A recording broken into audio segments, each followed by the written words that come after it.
bulan Maret kemarin, timnas Indonesia benar-benar menjadi salah satu tim yang paling banyak menghadirkan kejutan-kejutan tak terduga. Bergabungnya sejumlah pemain dan pelatih baru ternama membuat nama Indonesia makin jadi sorotan. Dan hal itu diakui secara langsung oleh pelatih timnas Jepang, Hajime Moriyasu. Meski Indonesia memiliki rank 123 FIFA, namun harus diakui kalau Indonesia punya skuad setara tim-tim yang mentas di Piala Dunia. Sementara di bulan Juni, meski Pak Erik mengkonfirmasi nggak akan ada pemain keturunan tambahan, namun dengan kedalaman skuad yang dimiliki saat ini, Indonesia seharusnya bisa amankan 4 poin dari 2 laga sisa di babak round 3. Lantas seperti apa? Mari kita ulas selengkapnya.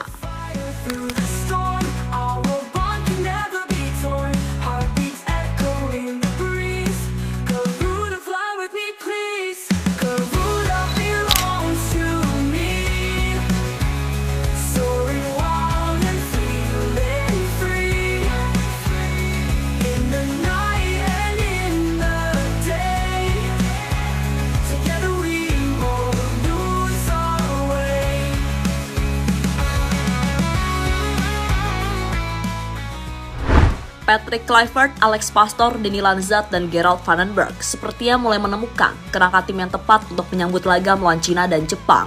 Yang mana diprediksi kalau di 2 laga tersebut Indonesia akan memainkan sistem yang berbeda walaupun tujuannya tetap sama, yakni kemenangan. Nah, masuknya 4 pemain baru dalam diri Ole, James, Emil, dan Pelupessy dianggap akan membuat pilihan itu makin beragam. Dan absennya Marcelino dan Martin Paes versus Cina dirasa masih bisa ditutupi dengan keberadaan pemain lain. Ya, dalam 27 nama yang akan dipanggil untuk pemusatan latihan di Bali pada tanggal 26 Mei mendatang, memang sebagian besar tim akan diisi nama-nama yang selama ini jadi langganan. Akan tetapi untuk starting line up, Patrick Kluivert seperti akan menyiapkan langkah tak biasa yang bahkan di era kepelatihan sebelumnya. Di mana diyakini untuk memperbesar peluang menang, Kluivert diprediksi akan langsung memainkan semua pemain abroad di daftar starting line up, yang mana artinya tim ini akan benar-benar bernuansa Eropa, dan sejatinya itu adalah hal yang masuk akal. Memang untuk sistem ini, adapun pemain-pemain Liga 1 harus siap dalam tanda kutip dikorbankan. Namun kembali lagi, kalau ingin meraih hasil terbaik, maka yang main harus skuad yang diisi nama-nama terbaik di tiap lini.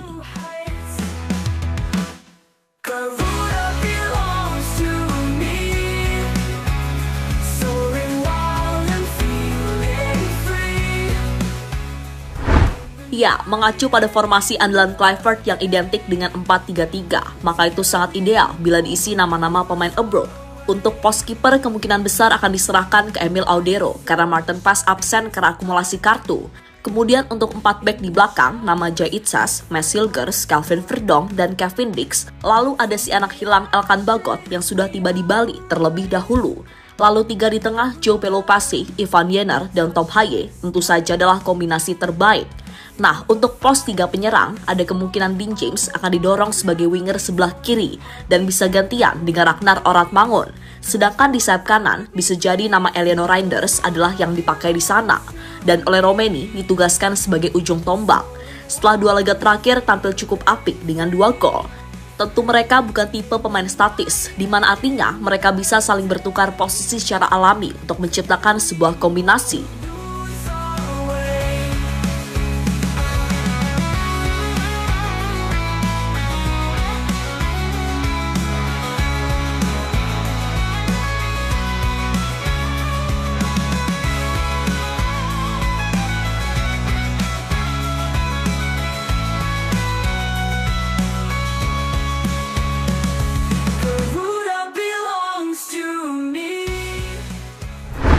Sementara itu melihat sikon yang ada, pelatih Jepang Hajime Moriyasu benar-benar merasa salut dengan PSSI karena mungkin hanya mereka yang bisa melakukan naturalisasi secara cepat dan itu sejatinya telah berulang kali dilakukan.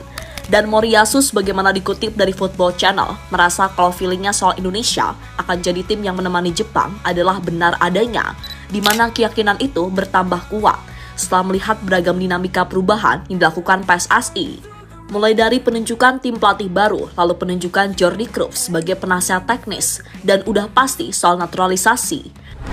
Nah, menurut jurnalis senior Jepang, Toshiyuki Osumi, ia secara gamblang memberikan analisis mendalam terkait kekuatan tersembunyi yang dimiliki timnas Indonesia selama gelaran kualifikasi Piala Dunia 2026. di mana ia mengingatkan kepada semua tim di grup C untuk waspada dengan Indonesia, terutama ke Australia, Bahrain, Cina, dan juga negaranya sendiri, Jepang.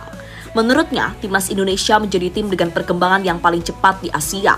Hal ini karena skuad Garuda mampu melampaui 50 negara lain di ranking FIFA hanya dalam waktu 4 tahun saja. Dan sekarang Indonesia punya persentase sekitar 70% untuk lolos langsung ke Piala Dunia 2026. Indonesia yang semula berada di peringkat 123 peringkat FIFA dan dipandang sebagai kandidat terbawah justru menunjukkan upaya yang tidak terduga. Indonesia saat ini menjadi tim dengan pertumbuhan tercepat di Asia. Pada awal 2020 mereka berada di peringkat 173 FIFA. Namun hanya dalam waktu 4 tahun Indonesia telah melampaui hampir 50 negara lain. Ucap sang jurnalis dikutip dari fifa.co.id. Lebih lanjut, sang jurnalis senior itu juga menegaskan kalau sebenarnya ia telah merasa takjub dengan penampilan timnas Indonesia semenjak berkompetisi di Piala Asia awal tahun 2024 serta Piala Asia U23. Dan soal persiapan pertandingan di bulan Juni, ia mengingatkan kepada Cina untuk hati-hati. Ya, bagi Osumi, ini adalah skuad Indonesia terkuat yang pernah ada dalam sejarah. Karena itulah ada baiknya Indonesia benar-benar dianggap sebagai calon terkuat pendamping Jepang di grup C. Waspadalah terhadap Indonesia, ini adalah tim terkuat mereka yang pernah ada, tegas sang jurnalis mengutip dari laman Soccer Hio.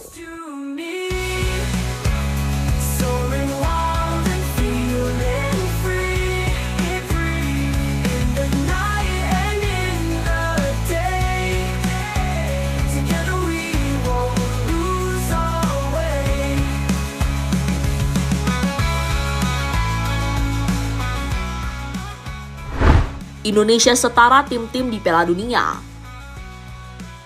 Ya, kembali ke soal Hajime Moriyasu, di mana ia sejalan dengan apa yang diutarakan Toshiyuki Osumi.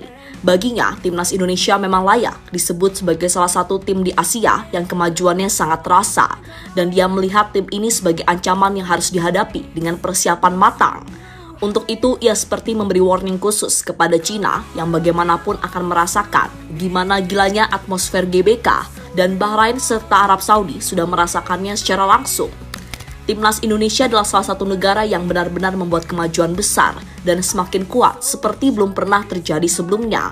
Selain itu, Timnas Indonesia juga memiliki pendukung yang sangat bersemangat yang akan memberikan dorongan besar ketika bermain di kandang. Jadi untuk setiap lawan wajib bersiap-siap, ucap Moriyasu dikutip dari situs AFC.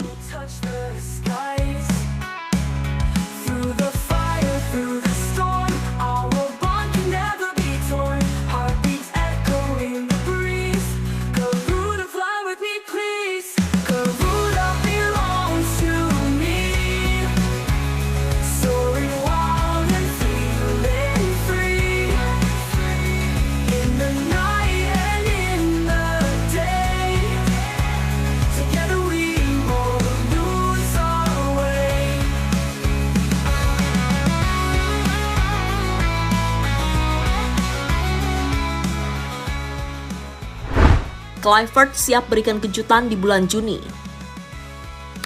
Sementara itu, untuk komposisi menghadapi Cina nggak jauh beda ketika melawan Bahrain. Hanya saja kembalinya Ragnar dianggap sebagai poin plus.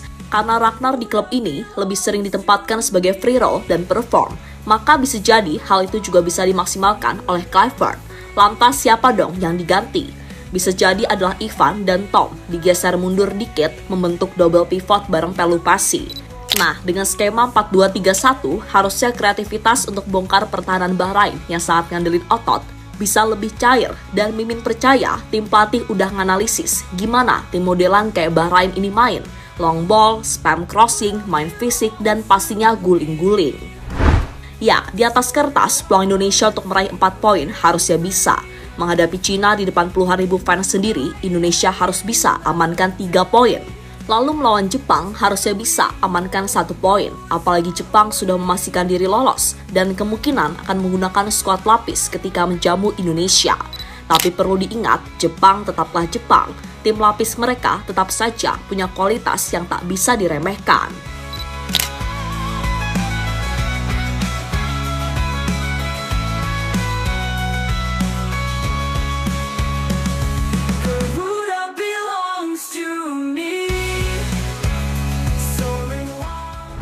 Dan terlepas dari apapun, sekali lagi, semoga untuk segala persiapan diberikan kelancaran sehingga bisa dapat hasil terbaik. Dan buat para pemain, semoga bisa perform di klub untuk kemudian tampil dengan kondisi terbaik ketika membela Garuda. So, tetap semangat dan sukses selalu, oke?